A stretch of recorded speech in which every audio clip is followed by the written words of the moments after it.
Hey guys, and today Shorty and I are going to review the game between Geelong and Gold Coast, which was quite an interesting contest to watch, mate. Not that I saw it. Not that you got to really see. What were you doing, working or? I listened to it on the radio. Oh, that's right. Yeah, I kept telling you to bloody watch on your phone. I thought about watching on my phone, but I just couldn't be bothered, so I just listened to it on K-Rock.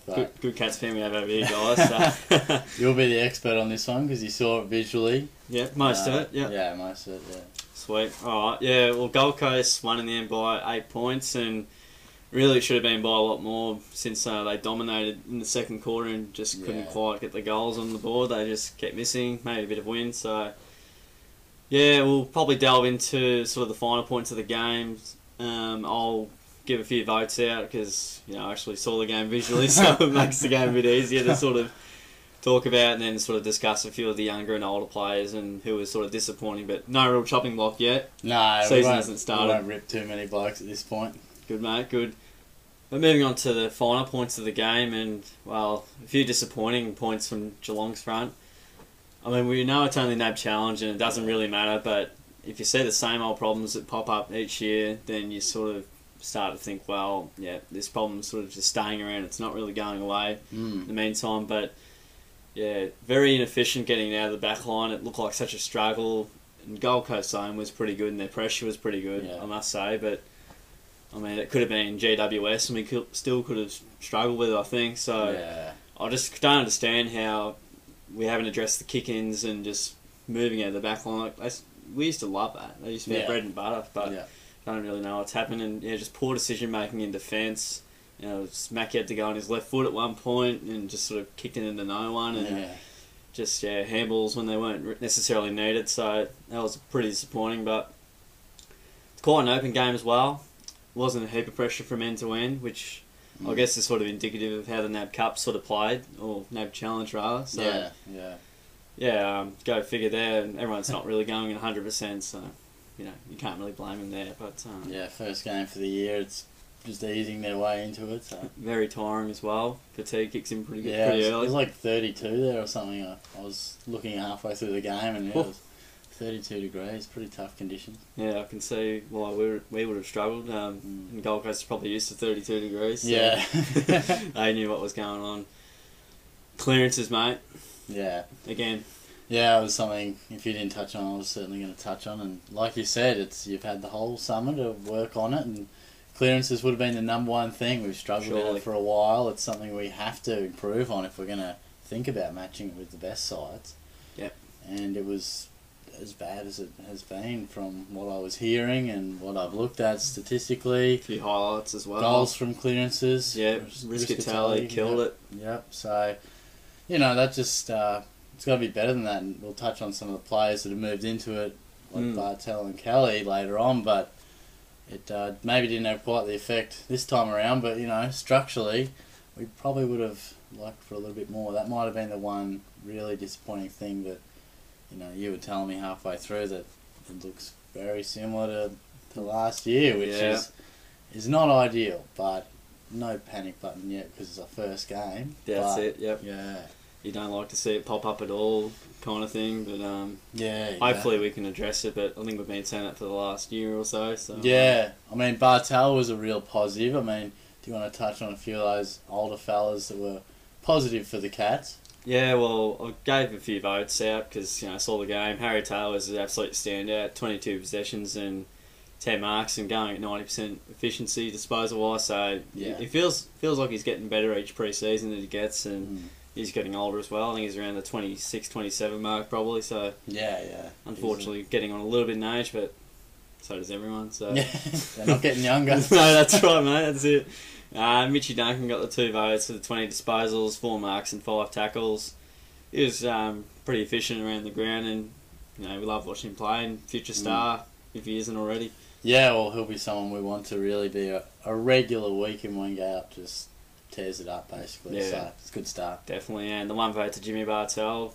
Winding back the clock as he so often does. Looks like he hasn't missed a beat with the 26 possessions, 6 marks, and also 6 tackles. So he's getting the footy and also chasing blokes for the footy. Yeah. Which is a real positive. So yeah, most of the older blokes or players in their peak are still performing pretty well. Enright obviously got his record in the time trial, I'm pretty sure. Yeah. Beat the PB, so that was good. And James Kelly was another one to sort of note on there too. He was pretty good, stood up well. Still has that sidestep that just gets around blokes, which is fantastic. Yeah, well, he and Bartel look to be, it's been documented now, they'll be heading back to the midfield, so that's pretty exciting for a bit of extra grunt, and they both love a tackle and a bit of leadership around the contest, setting up and whatnot. Help out Selwood, especially because Stevie J, so uncertain about him at the moment, when he'll be back and when he is back, when his best form may arise. So it's good to have those fellas back in the thick of it. Yeah, it would have been nice to have him in the final, maybe play in the midfield where they can play well. Yes. That would have been pretty smart. But yeah, it would have. So I don't think we'll see that same mistake of Kelly playing on the small defenders, or the small forwards I should say, too often this year. Sounds good. Yeah, fingers crossed. Hopefully. And you wanted to touch on a couple of the younger players with maybe the few question marks and sort of who went well in the game? Yeah, well, Darcy Lang was very impressive from all reports. Looked lively. I mean, we need that bit of pace, and he's got quite a bit of dash on him, so he was quite impressive. I mean, Jansen was a bloke I wanted to really see. Yeah, we didn't quite get to see him, but and Cockatoo showed some nice things as well. Yeah, those second, third, and fourth, and probably fifth effort. Yeah. In that one patch of play was great to watch. Yeah, and what I saw, he looked pretty composed with the ball, as good as he could be in that first real AFL taste, so that was impressive. And Jake Koldashny in defence looked pretty solid from your reports. So yeah, no, he went alright. Yeah, he could be a bit of a chance. There's probably not a spot for him immediately, but with injury and even form, you never know. Yeah, he could push his way in. But a couple of guys, like I said, we're not ripping blokes because NAB challenge means different things to different players. I mean, some are there to get a bit of fitness, like Tommy Hawkins. He's just happy to snag a couple of goals and just get some match fitness into him. Yeah. But a bloke like Billy Smets, it's his time to shine. He wants to impress, show what he's got. Yeah. He's had a good pre-season, they say. Tearing up the track. Everyone tears up the track. Tearing it up, they say. Yeah. And he just wasn't that impressive. I mean, from what they were saying on the radio, he was on Harley Bennell in the second quarter, and Harley set fire, as did the Suns that quarter, and I don't see it happening in defence for Billy, so I'm not sure what they're thinking is there. They'll probably persist with him, but whether he's better suited to a wing or not. Yeah, I reckon he's suited up forward, to be honest. Yeah, well, he did sort of start his career forward, didn't he? Seems to go alright there. So yeah, he's a first round pick, and the sort of guy we expect to be, really performing by now. Yeah, well, he should be near where Mitch Duncan is. Yeah, probably. Yeah, I mean, on paper he should, but this is his year, and I dare say if he doesn't perform, other guys are going to overtake him, and he might not be there. So it's his time to shine. Yeah. And the other one's Jordan Murdoch. He's a bit of a frustrating bloke. He just sort of goes missing, I mean, there are 8 blokes on the bench. You probably couldn't find him. He goes missing that much. You just couldn't find the bloke. Yeah. But bit of an outside player, probably didn't quite suit him, the conditions, but and playing in defence, I think it seemed to be he was playing down back, which is quite strange. Interesting call, but look, he's got a lot of upside, but we just need to see it because he didn't have a very good final series. Yeah. And he's a sort of X factor that we need with that pace. So absolutely, at his best, 10 possessions can be crucial from him, but we'd like him to be getting 15 up towards 20 and having a really pivotal moments in the match. But that'd be good. That's it would be good. So that's all we sort of draw out of the match. But of course, we can't forget Mitch Clark. Couple of snags late. Probably the biggest talking point media wise. But realistically, he ticked all the boxes. He got through the game nicely, played more minutes. Yeah. Kicked a few goals, which is good. But the main thing is that he got through it, injury free, and he looked alright. I mean, you made a few comments on his aerial contests and things like that. I mean, how did he look on the big screen? Well, it was really good, but frustrating at the same time. You just wanted him to take those few grabs and, had a few fumbles and whatnot, which is, you have cobwebs after being out of the game for nearly 2 years. So, yeah, but the positive is, he was able to move to get to those positions. Put himself in a good spot, and on his day, or when he's played a bit of footy, any forward takes those marks and either has a ping or passes it off. So a few cobwebs, but if he's doing that and getting minutes into his body and staying fit, then that's all you can ask from him. Yeah, I don't think it could have been too much more positive from Mitch Clark's point of view. I mean, he's going to draw if he's on the field, he's going to draw a defender. Like, you got to pay him respect, and as you say, those cobwebs will go. He will start plucking them, and in those greasy conditions, it's tough for anyone to mark, let alone a bloke who hasn't played AFL footy for so long. So yeah, that's it. I think it was really good signs, and it adds that little bit of hope to what could be, because that'll fill a massive spot. But definitely notable outs for the Cats, of course, Selwood, Johnson, Jansen didn't play. Holland Smith, if you really call him a big out. Reece Stanley didn't play, and our ruck department was undermanned, of course. Dawson. But what's new about that, hey? Ruckman being down.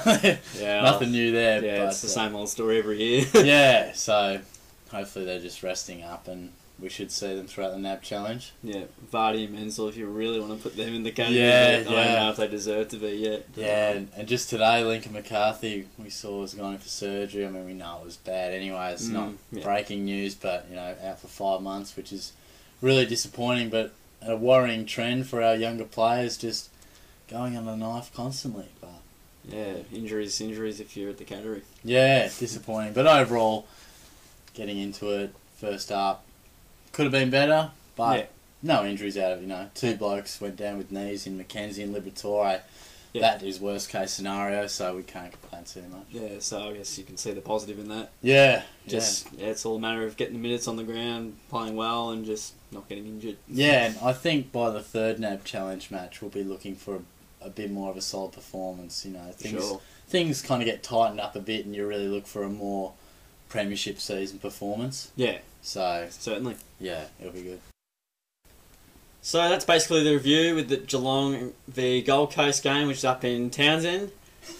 Townsville. Townsville. Jacob Townsend plays for the Giants, I think. Or Suns, either way. I reckon that sounds like a Giants player, mate. So. Not like a town.